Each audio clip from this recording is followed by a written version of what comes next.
बाहरी से पी के आवे छोटा का देवरवा, सटे जाले पजरा दिखावे ले देवरवा।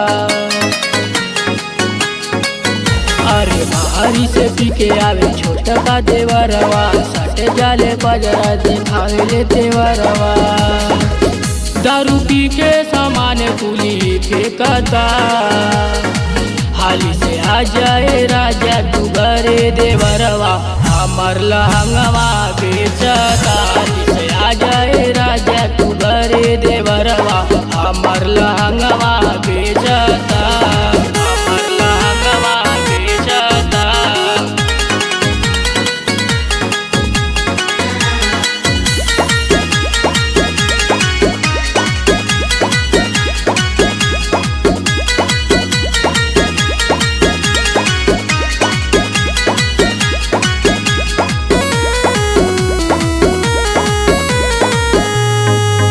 डर बड़ी लागे राजा, हाली से आजा हो। रात भोर हरिया में रोजे खोले दरवाजा हो, खोले दरवाजा।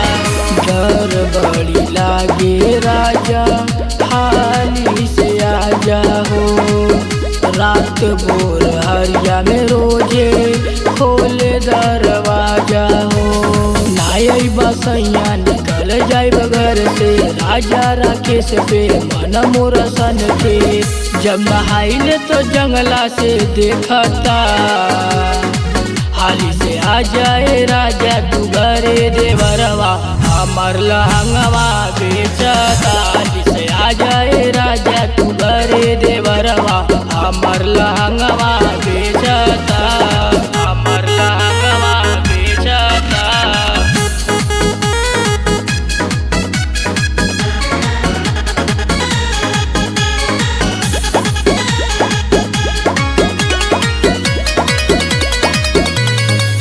आग लग जाए राजा तोहरा कमाई में, रातों दिन सूती ले जे जबरी ओंघाई में, जबरी ओंघाई में। आग लग जाए राजा तोहरा कमाई में, रातों दिन सूती ले जे जबरी ओंघाई में। दिल्ली के गाड़ी पकड़ ला तुहारी, अंकित के मुआ से सुनब नहीं गाली।